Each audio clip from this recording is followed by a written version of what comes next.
Now allow me to introduce the Executive Director of the ACEC Research Institute, Daphne Bryant, who would like to say a few words. Thank you, Mira. Good afternoon, everyone. Maybe good morning to some of you on the West Coast. We are excited to have you here. And to Jason's point in the chat, yes, we are going to be sharing with you some good news for the industry. Joe has a lot of great data. Diana is here with us as well to share some statistics from her side. So, for those of you who do not know Diana Olaire, she is the Senior Director of Market Intelligence at ACEC, and she is joining today with Joe Bates, who I think most of you probably know if you've seen any of our sessions, our Senior Research Consultant at the ACEC Research Institute. I am not going to take up too much time because I know they have a lot of slides and a lot of great data to share. We will make it all available to you at the end as well, so don't worry about that. But I am looking forward to your questions. I'll be monitoring the chat and breaking in with Diana and Joe as those questions appear. So without further hesitation, Joe, I'm going to go ahead and turn it over to you to get us started. Great. Thanks, Daphne and Diana. Thank you for joining us today. It's great to have you on the program with us again. It's been a little while. Thanks for having me. Yeah, it's been, I think, almost a year since we sat on the main stage together. So looking forward to it. Great. Well, for those of you who don't know, Thomas is out on paternity leave. He had a beautiful baby recently, and so Diana's going to sit in and share with us information that she has, and some of which is new that we haven't seen before. It's always great to have a new voice and some new ideas here to what to share. So let's first talk about how the U.S. economy is doing. For those of you who've been paying attention the last week, the fourth quarter GDP advance reading came out at 1.4%, definitely below expectations. If you dig into that release, you'll see that most of that growth was due to consumer spending, which that's good news. That's very good news. A lot of the growth was tempered, however, by the lack of government spending or a slowdown in government spending. And that is, of course, I think in great part due to the government shutdown we experienced. So that should be a short-term blip. Otherwise, uh, imports and exports didn't really change too much. They kind of cancel each other out. I think we are starting to see more or less an evening out of the import-export data. But you also may have heard that exports were much higher than expected last year. Imports were lower. So, despite the tariffs that had been in place last year, we still had a record trade deficit, which was kind of surprising to me. Obviously, the Supreme Court has struck down that tariff regime, and we're waiting to see what happens now with the if those tariffs will be replaced by something else. So there's still lots of unknowns out there regarding tariffs. We'll talk a little bit more about that in a few minutes. On the labor front, however, there was a huge revision. This is normal. At the beginning of each year, we see a revision of all the numbers from the prior year. So if you recall, last year we were growing at a much better pace than what is currently now showing. So we're definitely not looking as strong as we were last year. In 2024, we did see an average of 170,000 jobs created each month. And now, with all the revisions that have come in, we only see 15,000 jobs being created on average in 2025.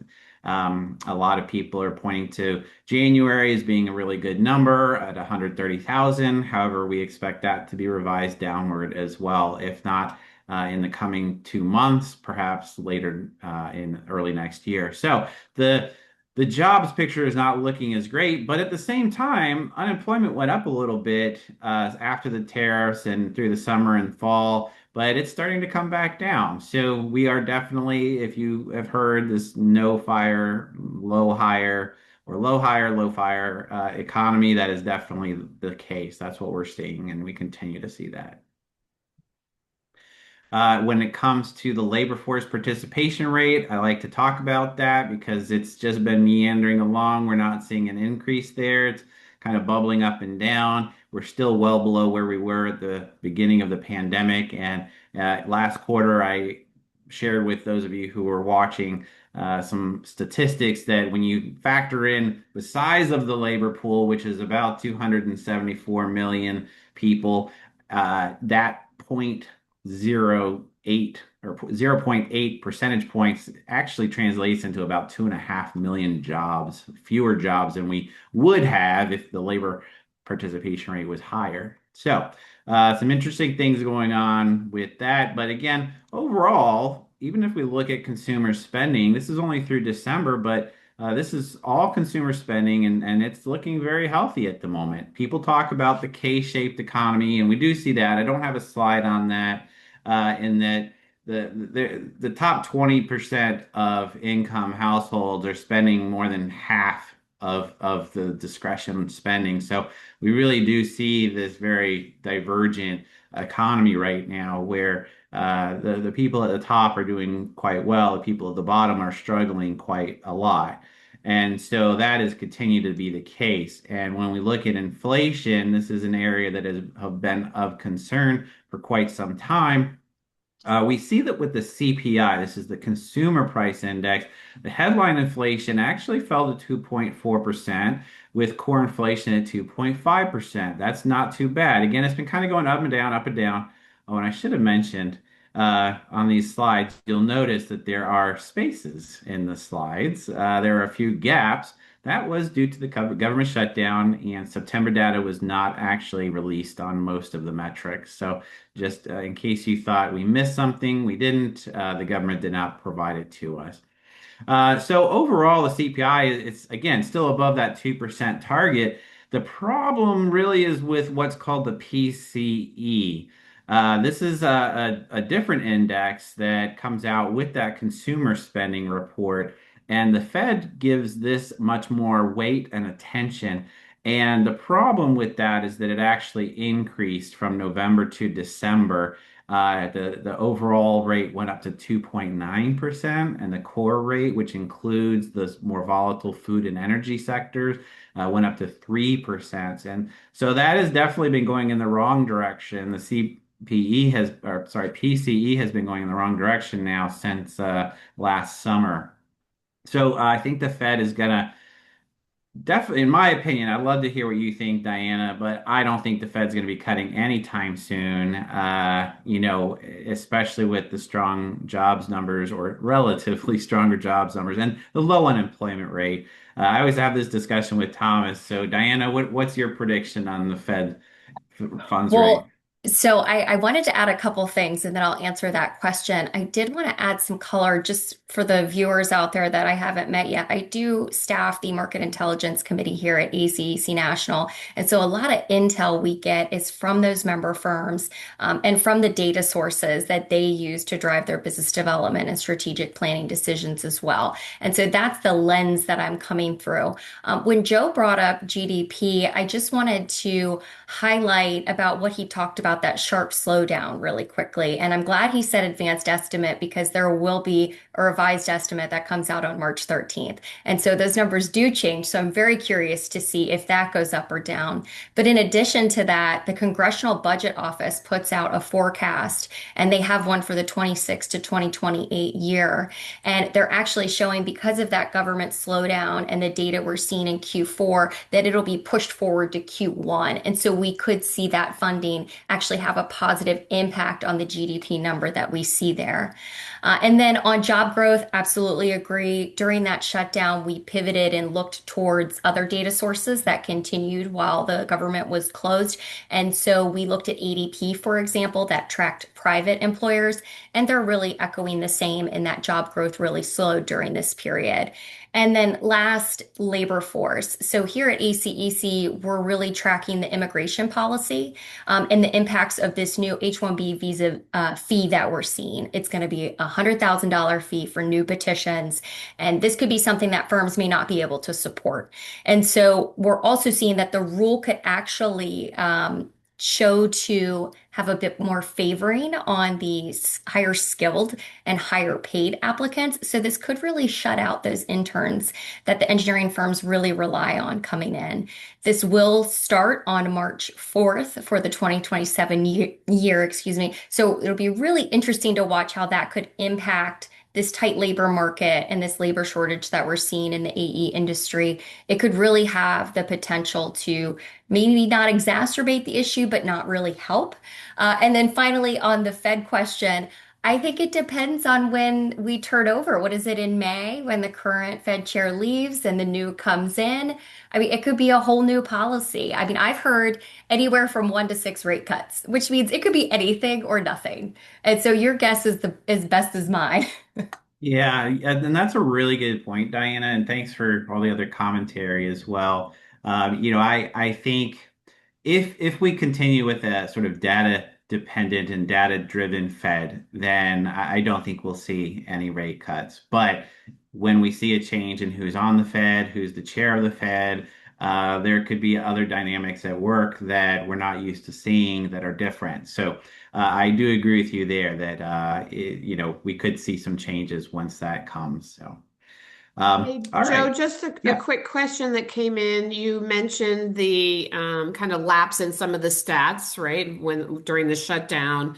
Um, so the question is, as a result of that, are you seeing or are you anticipating any alterations in the way that those indices are calculated, or are they being calculated differently? Is there anything misleading in those numbers?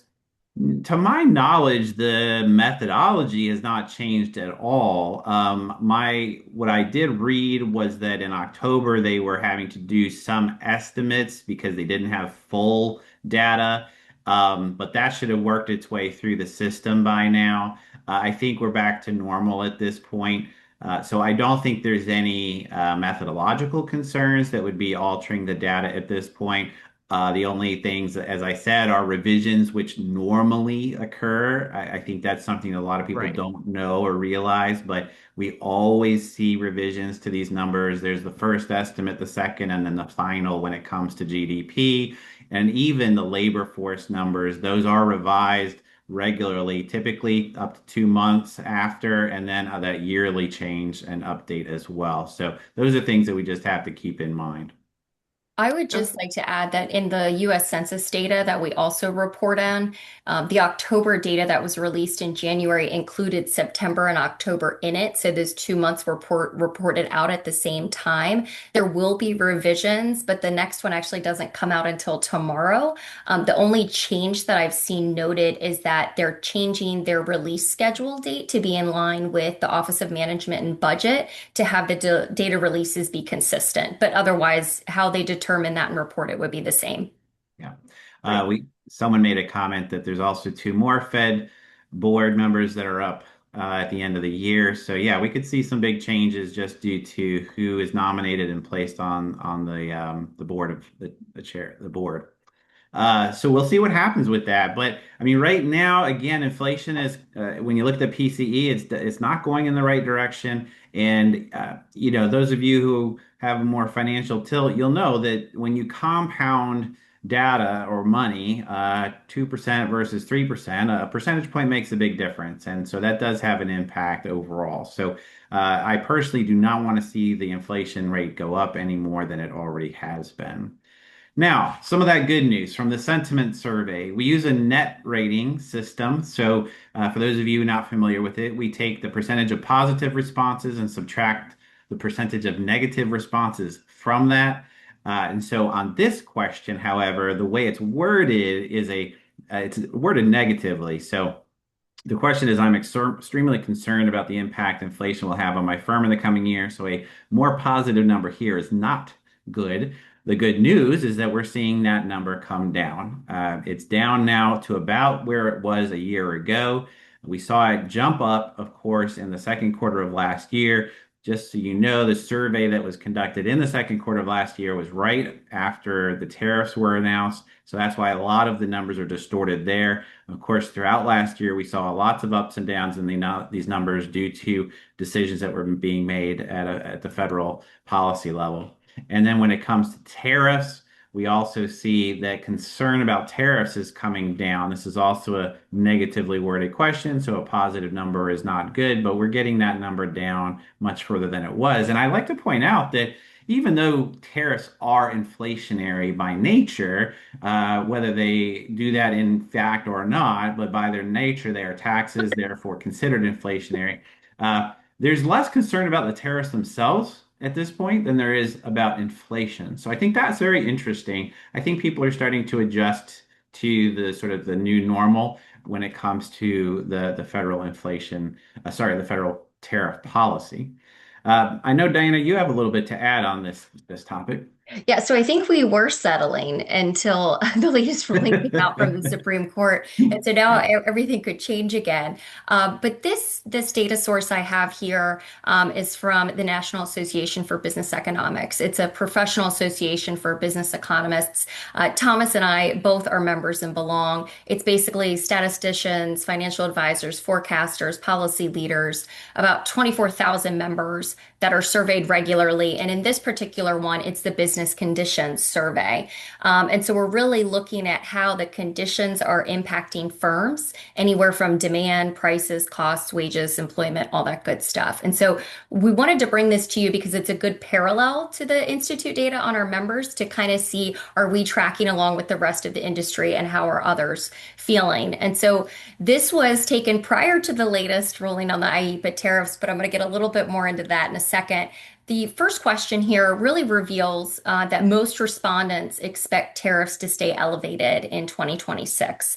There's an overwhelming majority, 78%, that believe the effective tariff rate will fall between about 2.5% and just under 18% next year. So only 2% expect tariffs to return to very low levels, signaling that businesses are really planning for a persistently higher tariff environment. So just like Joe said, we've kind of gotten comfortable and used to the environment that we're in and reacting to it. Maybe not some of the supply chains, of course, still a lot of volatility in there. A meaningful 10% anticipate rates in the 18 to 25% range, showing that firms are actually bracing for a little bit more aggressive trade measures. And then there's a second question here asking respondents about how they feel now compared to 6 months ago. So about half said the level of uncertainty is unchanged, meaning, tariffs remain, concern remains relatively flat. 14% feel uncertainty has actually increased, reinforcing that policy continues to be a risk factor. And then only 34 report less uncertainty, and improving somewhat, but not enough to shift the overall sentiment. It is still a worry. And so on these IEEPA tariffs on February 20th, the Supreme Court issued that really landmark decision 6-3 that upholds the lower court decision that the tariffs are not authorized. The president, excuse me, was not authorized to unilaterally impose those tariffs. And so what happens now is the case goes back to the U.S. Court of International Trade to implement. And this is where things could get really messy, is because now we get into refunds. And that's a whole other discussion for another day. I know UPS, for example, is one that has filed suit to get those losses back, but the really smaller firms aren't going to be able to go up against this. And so we could see a class action suit, if anything, of all of them coming together to try to get these refunds back. But it's a very interwoven process. I even heard someone on the news say, maybe we just print more debt, because they don't know how they're going to untangle it all. It's just absolutely insane. On the flip side, Market Intelligence Committee members and the research that we're looking at confirms that onshoring momentum as a result of these tariffs are actually increasing in some sectors. Those include biomedical equipment, medical device industry, and the domestic defense. So there's some good and there's some bad going on with this policy shift. I think there's a lot more to come on tariffs. This is just a continued moving target. And so we're going to have to monitor this. So I'm glad that you're on top of it for us, Diana. Now, one of those other good pieces of news here is that mortgage rates continue to fall. This is really, really good news, particularly because the residential market has been struggling for quite some time now. And we just got below 6%. It's hard to see that, but it was at 5.99% as of the 23rd. And I read today that it might be a little bit lower. So we've cracked that 6% threshold. which there's sort of a psychological barrier there. My first townhome purchase was at about 6%. So to me, this is just kind of back to normal. But nonetheless, it's come down quite a bit. Housing prices have not continued to surge like they had been. In some markets, they're falling a little bit. So this should help, especially as we get into the spring buying season. All right, Diane, I know you had another bit of information here on housing as well. Yeah, so home affordability, next to tariffs is one of the other hot topics in the news cycle.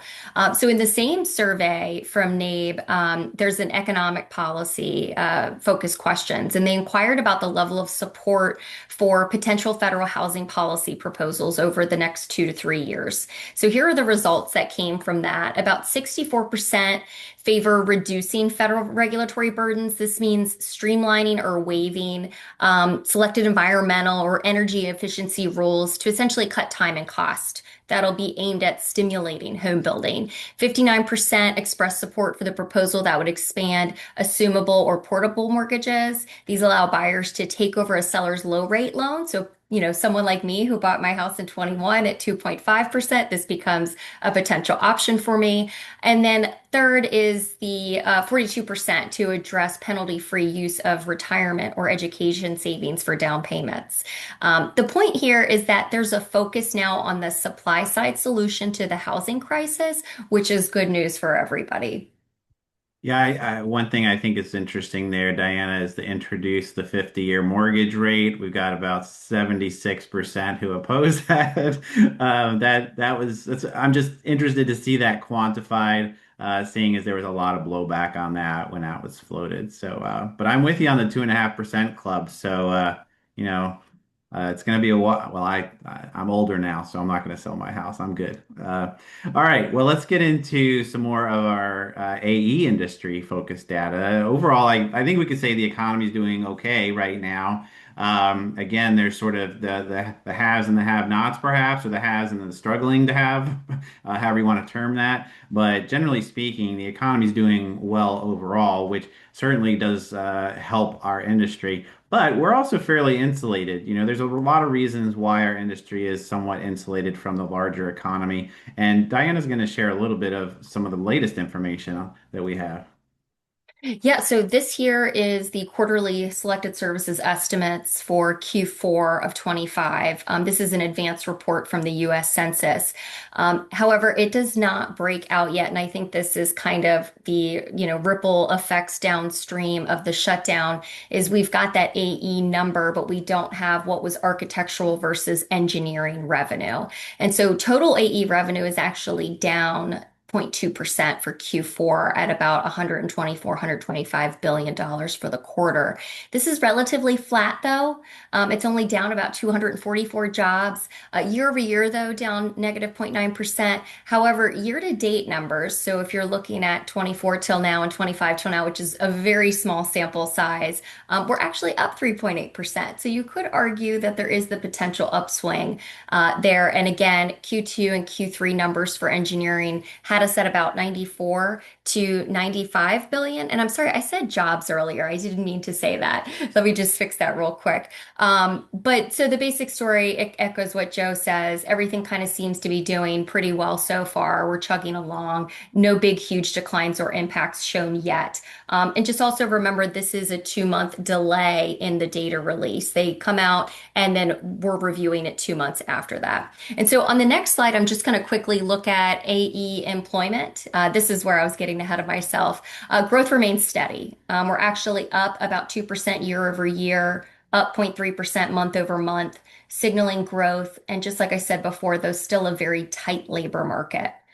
This brings to light the fact that it's engineering week, so it's E-week, which highlights the essential role that engineers play. And so I did just want to plug, we have a group with ACEC, APWA, and ASCE that lead our engineering workforce consortium, which is really supporting a coordinated industry-wide effort to address the shortage of engineers in public works and engineering as well. And yesterday they went to Capitol Hill to visit with lawmakers to really advocate for that talent gap and get communities involved early. And so I just wanted to share that bit. And then on the next slide, I'm looking at monthly data. And so there are improvements in monthly data and upward public spending revision is noted as well. And so I've got broken out here public versus private. In October, total design and construction spending reached about $2.17 trillion. That's a 0.5% increase month over month, reflecting continued stabilization, I'd say, but not huge. Year-to-date decline has moderated, improving from negative 1.8% earlier in the year to negative 1.4%, showing perhaps a gradual recovery there. Spending held steady, dipping to 1.64 trillion in September before returning to 1.65 in October. A lot of numbers there, but basically we're down year over year about negative 2% is the point. And then public actually continues to strengthen with August revised upward. And then again, new data will be out tomorrow. And so we'll have an even more clearer view of how the year closed out. And then here, same data source, but residential versus non-residential spending and monthly and year-over-year data. So residential construction shows mixed signals here, still down negative 1.2% year-over-year, but posting a 1.3% monthly increase to 926 billion. This could possibly reflect a short-term resilience in the market despite these ongoing affordability pressures. And then the non-residential spending is the soft, I would say. It's down about 1%, essentially flat month over month, holding at about 1.25 billion. The overall trend is that both sectors continue to face headwinds, but month to month is stabilizing, which could suggest declines could be moderating rather than accelerating. And then on the next slide, I've got the top five and bottom five that we like to look at here, what markets are performing well and what not so well. So manufacturing continues to contract down by a little over 5%, with the steepest drag actually coming from the commercial sector down a little over 9%. This is a reinforcement of the overall broader slowdown in the non-residential related spending.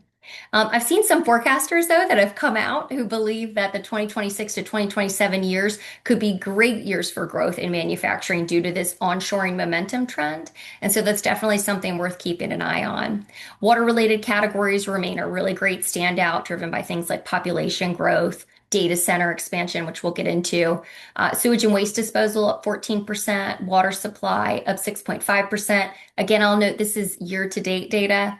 Conservation and development up just under 6%. This one's newly entering the top growth markets, while amusement and recreation slipped out this month of the top five, but still at 5% showing solid growth. Residential shows a slow, uneven rebound, improving month to month, but still constrained by affordability pressures, broader market uncertainty. And people are holding out for commercial. With reduced interest rates possibly coming, we could see investors coming out of the woodwork and things really starting to take off.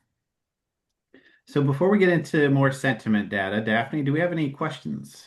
Yes, Joe. Actually, one just came in that I was going to interrupt you before you moved on, although I think you're going to cover it coming up. So the question is, as you're looking at the AE economy and the job growth, which seem to be fairly steady, are we seeing any differences? They said market differences, but I think they're talking geographic market differences. Is there impact from political alignment around funding allocations? And I know, Joe, you're going to cover a little bit of this in the sentiment as far as what we're seeing differences geographically and by firm size. I don't know, Diana, if there's anything in particular that you'd like to add before we get to that. I think that your sentiment data is going to cover the market by market. I do think you have some state stuff in there too. Right. So I think we'll wait to get through that and see if the question remains. Okay, All great. right. Sounds good. Okay, so getting into more of the sentiment data then, this is our sort of flagship slide, U.S. economic sentiment, condition of the engineering industry, as well as firm finances. And again, you'll see the ups and downs in the U.S. economy. Now, this is from firm leaders. We survey over 600 firm leaders every quarter. And so this is the consensus. And again, it's a net rating system. So in this case, we saw a year ago, we were at plus 49. The survey in the first quarter is done in January, and so that's January data. That was right around the time of inauguration, and there was a lot of optimism around perhaps a more pro-business administration. Second quarter came in, then we saw tariffs implemented, so that's why that fell so much. Then people started to think, well, maybe it's not going to be so bad over the summer. So it's been up and down, up and down. And then, interesting note, we are at a plus 45 on the U.S. economy, and the plus 50 that we saw in the third quarter, that was the highest we've ever had in terms of economic sentiment among our firm leaders. So we're at a near historic high. We've been conducting this study for almost 5 years now. That plus 45, interesting note here. This survey was conducted during the time where the Greenland issue was bubbling up and internationally, et cetera. And so if you look at the first week of our data, that number is in the 50s, and if you look at the second week of the data, it's closer to 40. So definitely the lesson here is that we're seeing political and policy implications on the federal level affecting our U.S. economic outlook, but it's not really affecting our industry outlook or our firm finances. And that's the good news here. Hey, Joe, I just point out also Q4, I believe, happened during the government shutdown. So that Yep. certainly had some impact on sentiment as well. That is correct. We're fortunate in some ways to be able to time these well, we didn't time it to coincide, but events are coinciding with our timing of the survey, so we're catching different events happening. But again, it's a good test here. The economic conditions of the United States and perceptions thereof are not really affecting our industry in terms of sentiment. So that's good news. Here's where we're starting to see the sentiment data. We break it down by region as well as firm size. And yeah, to the questioner's point, we are seeing a lower optimistic number. It's still on the optimistic side, but it's lower in the West, and it has been now for a couple quarters than we have seen in the rest of the country. We don't typically see a lot of variation by region, but this is something that I did notice in the last couple quarters is that we're starting to see less optimistic or more pessimistic readings in the West than we have been, and definitely compared to other regions. So that is starting to come through in our data.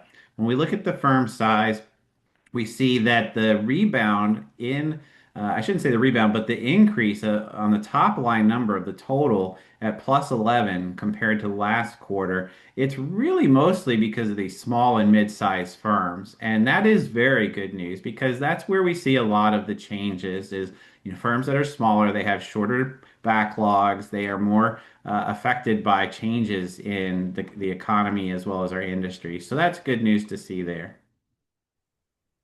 This is the sector sentiment data. And again, everything's positive. When you look at quarter over quarter change, that's the second column from the right, you see that a lot of these are up over last quarter. Some of them are down a little bit. Not a lot of huge changes quarter over quarter. But when you look at year over year, there's a lot bigger changes. So some of these areas are doing better than a year ago, and a lot of them are not as strong in terms of optimism. But again, they're all still very optimistic. Those areas circled in blue have the highest level of optimism. Data centers leads the pack, not surprisingly, to your point earlier, Diana, and energy and utilities, which of course we need to increase the capacity there to serve the data centers. So those are the highest. The relatively lower sentiment readings are in commercial real estate, again, to your point, Diana, residential land development, as well as the justice area. So I think the sentiment data has very much been in line with your market data whenever we sort of check in and compare the two with each other. As I said, backlog, this is good. This is a good number. We saw it coming down last year, end of 2024 into the second quarter of 25, but we bounced back up in the summer and we're at 11 months as the median backlog. Again, we do have data on this by region as well as by firm size. Typically speaking, smallest firms have about 6 months in terms of the median, and the larger firms have between 12 and 18 months. But whenever we see it in this 11 to 12 range, that's very good. Compare that to right after the pandemic hit when we started conducting pandemic surveys. We did ask about backlog, and that was at a 6-month median. So this is very, very healthy. Nine out of 10 firms are still hiring. I've been saying this for almost 5 years now. We haven't seen any change there. The median number of open positions has been relatively unchanged. It varies between five and six, but I've never seen a four, and I don't believe I've seen a seven. So we're in the range that we've generally seen. And again, by firm size, you can see. But again, when you look at the regions, you'll see that lower number is in the West. So that would indicate a little bit less hiring is occurring in the West than perhaps the other regions of the country. And when we look at the open positions as a percentage of overall FTEs, this is something I watch carefully.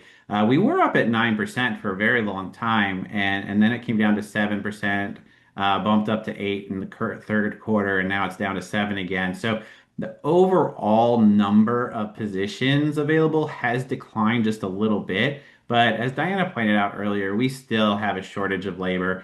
We got obviously the ACEC Research Institute, if you're not aware, we conducted a workforce study last quarter or last year. We published it in the fall of last year. It's very comprehensive and it shows that in just 1 year, in the year that we studied, 2022, we had a net shortage of 18,000 jobs.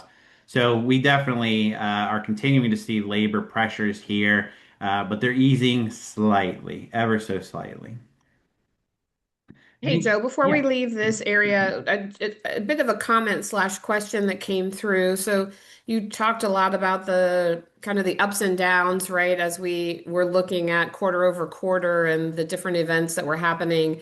And so the attendee is saying, doesn't this indicate instability and uncertainty? And I think probably in just a minute, you're going to talk a little bit about some of the negative numbers, and we do ask that follow-on question. So I just wanted to acknowledge that I saw the question, and I think the answer is coming up shortly. Yeah. All right, very good. I will address that. And another question came in. Are you going to get a copy of the presentation? Absolutely. We will send out the recording as well as the deck, so you'll have that. And we'll post a QR code for the report itself at the end of the presentation. All right, so looking towards the future, this is where we do see some of that hesitation, some of that more the uncertainty that's coming through. And we've been seeing this. This is no different than really what we've been seeing for the last year, even longer than the last year.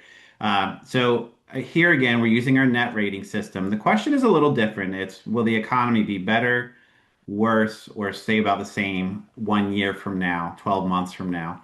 And so here we see, it's been bubbling from +5, -4, +3 the last couple quarters.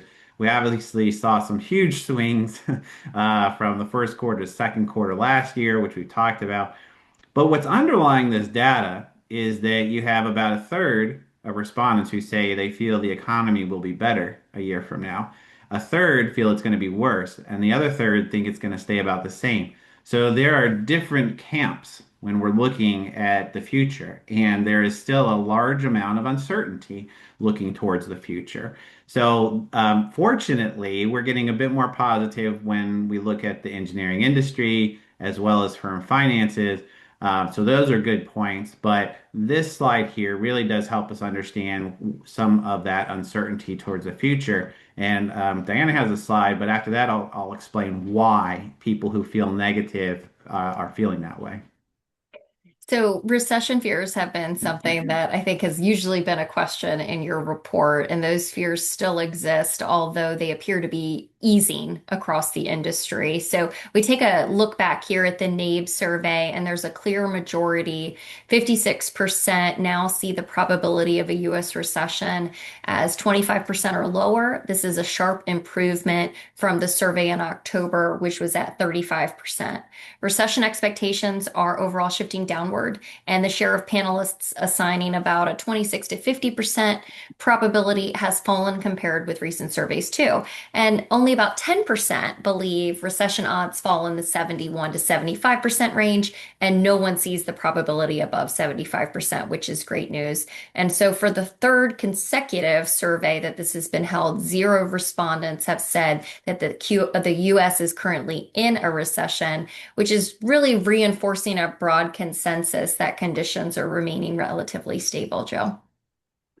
All right. And when we look at that sentiment that I talked about a moment ago, overall, the U.S. economic sentiment, again, we see regions and firm sizes. Not a lot of differences here by firm size, although, again, we saw improvements quarter over quarter in the small and mid-sized firms.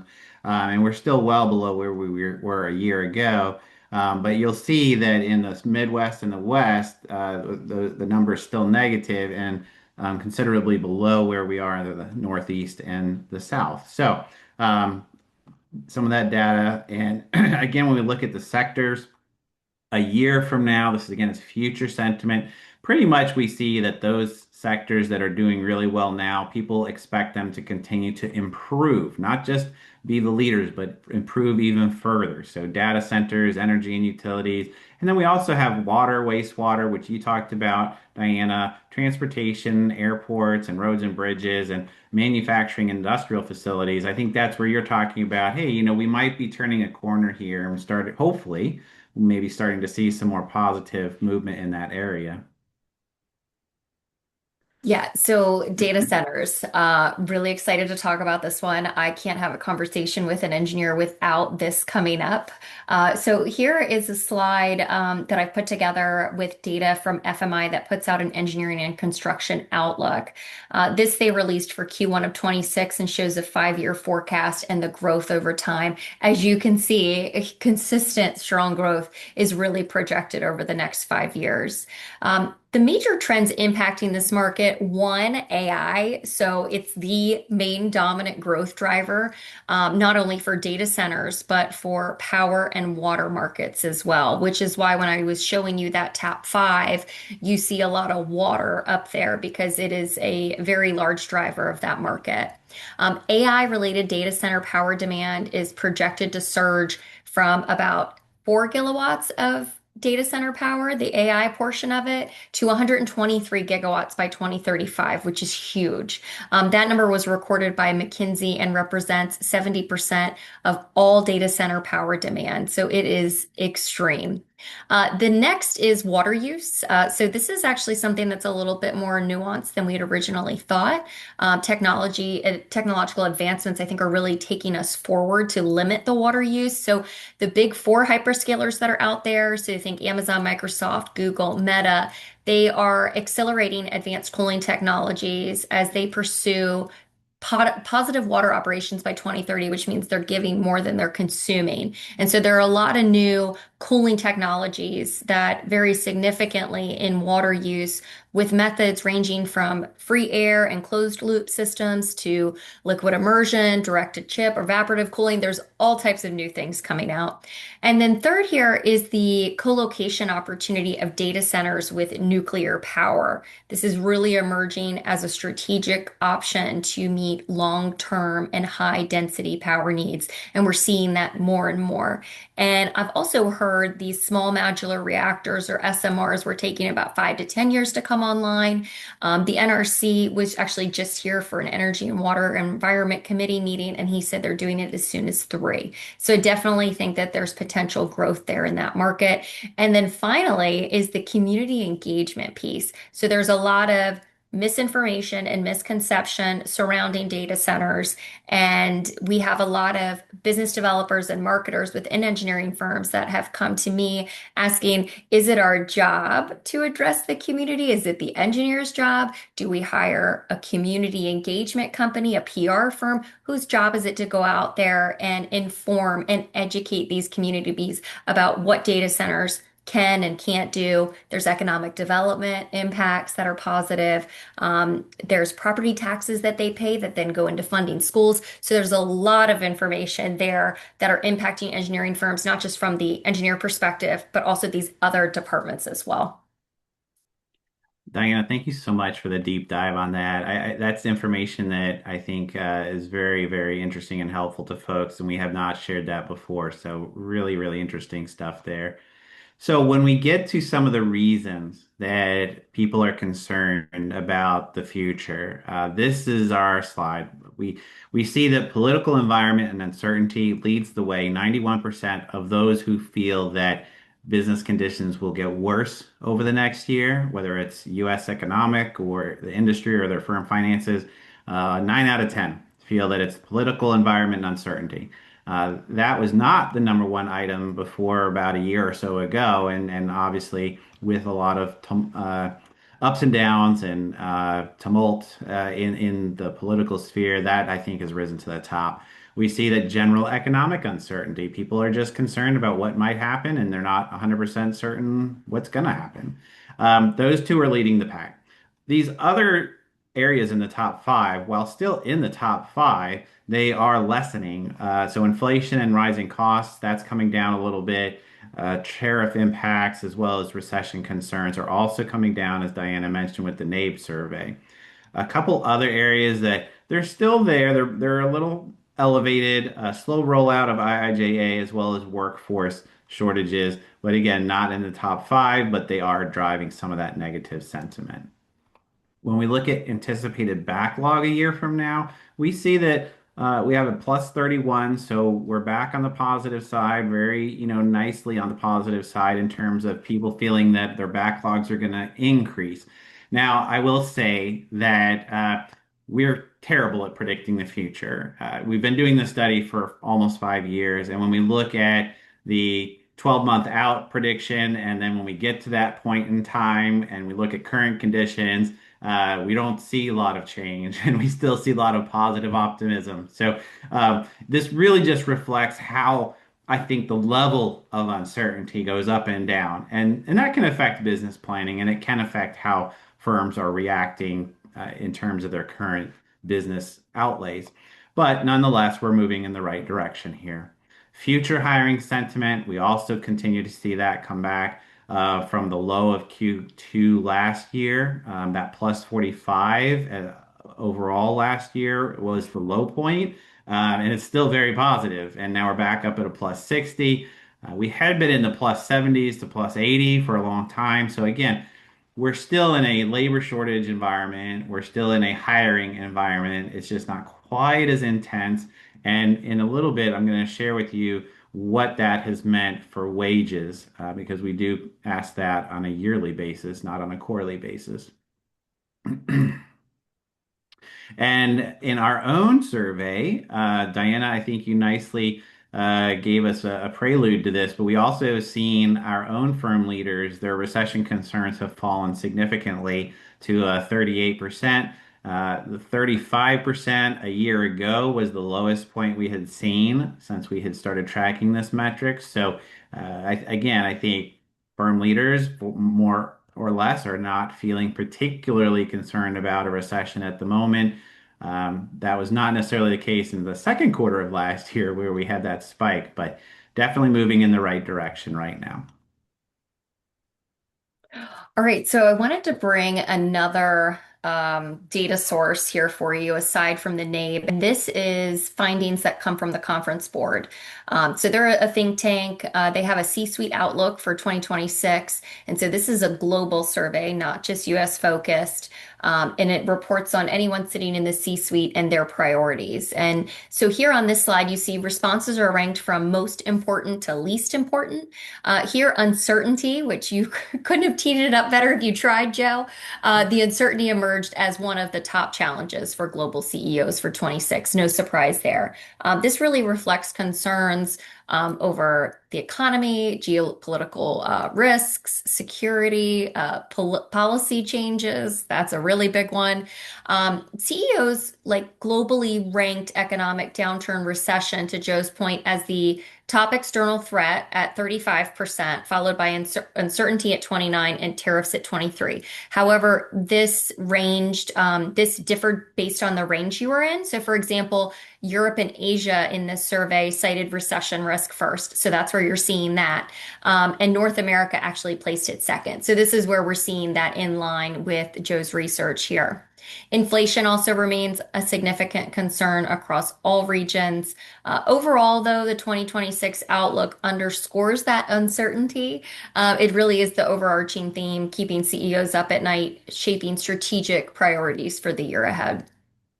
Yeah, this is really interesting, Diana, to see that we're not in that big of a different place than the other industries around us as well. All right, so the last section I have for you, and then hopefully we'll have a few minutes for any questions. So please send those questions in if you have them.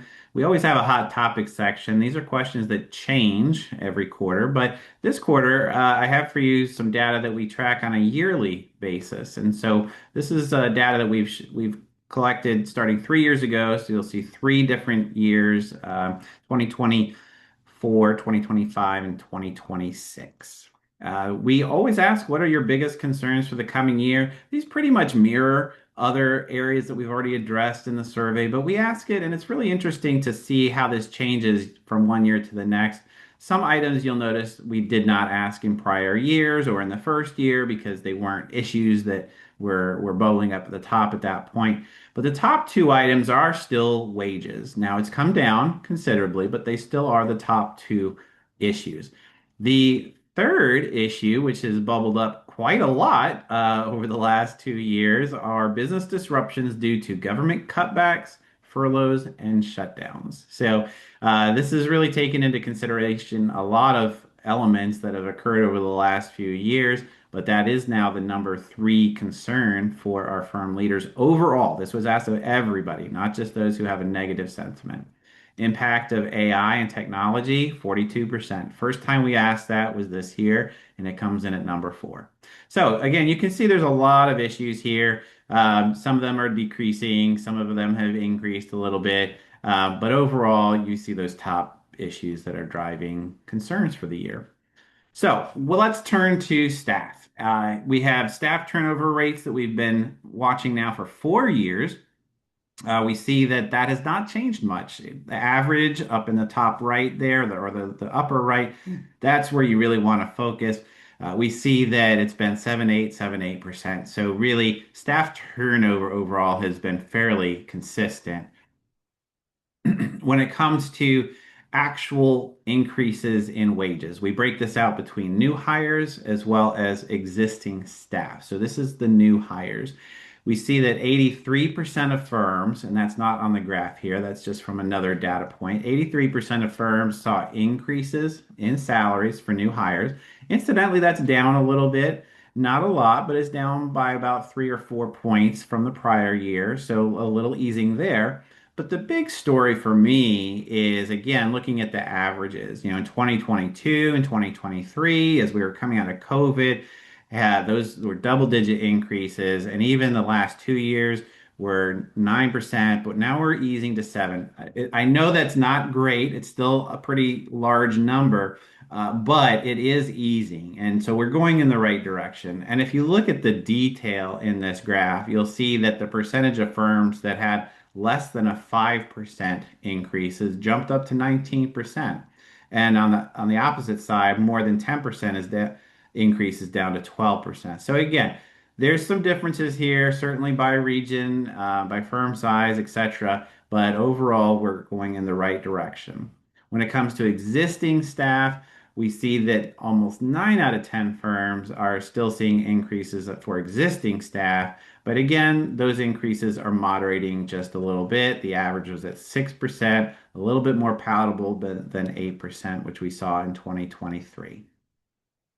We also asked about AI again this year, and this was really, really surprising to me. I'm very happy to see this. We see now that nearly half of firms say that they have an AI strategy in place, which is a dramatic increase compared to 2024 when only 20% said that. So whether it's ACEC telling folks, hey, you got to get a strategy, you got to move on this, or whether it's business conditions or other factors, firms are definitely moving on this. We still see about the same percentage who are working on one, but that's okay because the number that say, no, we don't have one and we're not currently working on it has been falling quite a bit. So this does vary really, really significantly by firm size. Most all of the large firms have strategies in place, whereas not as many and very few, in fact, of the smallest firms have one in place. So, that's something I think we want to keep hitting on is you need to have that strategy in place, and whether you're a large or small firm. The impact that AI will have in the coming year has also grown continuously positive. It was always pretty high, but there were a large percentage of people who said, "Oh, I don't think it's going to have a big impact on my firm." But that number was at 32% a couple of years ago, and it's down to 9% now. And so in the last 2 years, we've seen an increase of 23 percentage points in terms of those who feel little AI will have a positive impact on their firm. So that is very good news. And Diana, you have the last slide, and then we'll see if there's time for a question or two. Yeah, I'll try to make this brief so we can answer any questions. But this is another NABE business conditions survey, just so you can see how AI is impacting or could impact employment industry-wide, not just ours specifically. And so here you can see 0% of firms report no AI use at all, indicating that at least every respondent is at least experimenting with the technology. And then on the flip side, 48% are in limited or experimental phases like pilots, proofs, or concept. And then the second question here expects employment impacts in 2026. They remain elevated or mixed or uncertain, I should say. The largest share of 44% are really unsure, underscoring the uncertainty around AI's workforce implications. And, the Market Intelligence Committee here at ACEC really focuses on how these trends impact the physical built infrastructure and then what they might mean. And so one of the trends that I actually just read in a report before I got on was that we could see the office market begin to contract because of the laying off or less staff needed by employers because of AI replacing those jobs. So just very interesting to see the potential ripple effect of this trend to the built environment that our engineers work in. All right, thanks, Diana. I'm going to turn it over to Daphne, see if we have any questions we can answer in the last minute or two here. Yes, of course. A little bit of prediction for each of you all to consider. As you think about public and private sectors, which one will come out ahead in 2026? The attendee says that they're seeing some public projects pause under the current administration and then restart a few months later. So, any predictions from either of you on public versus private? Diana, I'm going to throw that one to you. Yeah, sure. So I read in another article that I think it was about half of the 1.2 trillion that was allocated in the IIJA is unspent, which to me tells me that there's definitely more public funding in the pipeline to come. With that said, though, if when the Fed chair turns over, interest rates do come down, you will see a surge of investors that have kind of been hanging in the wings, waiting for things to soften a little bit so they can jump in. Great.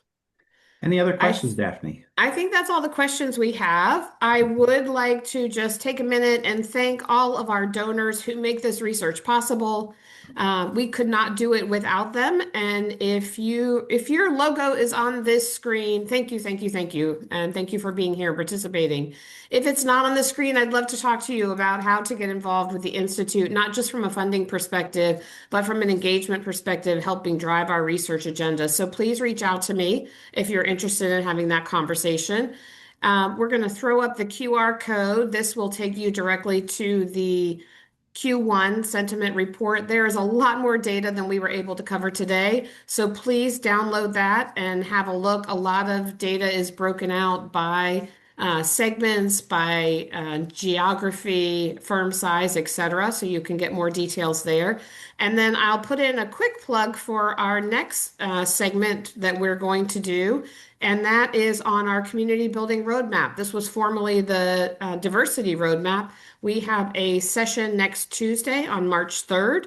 And if you would like to join us for that, it is complimentary. You can go to our website and register just as you did for this section. And we'll look forward to seeing you next week. QR code's not working. All right. Well, you know what? The good news is we are going to send all of you an email with the presentation, and we'll send you the report that way. And I apologize that the QR code is not working gotta love technology sometimes. So we'll make sure to get that to you later today as soon as this session finishes downloading. Thanks everyone for joining us. Joe and Diana, thanks for sharing all of your insights, and we'll look forward to seeing you hopefully next week. Have a great day. Thank you.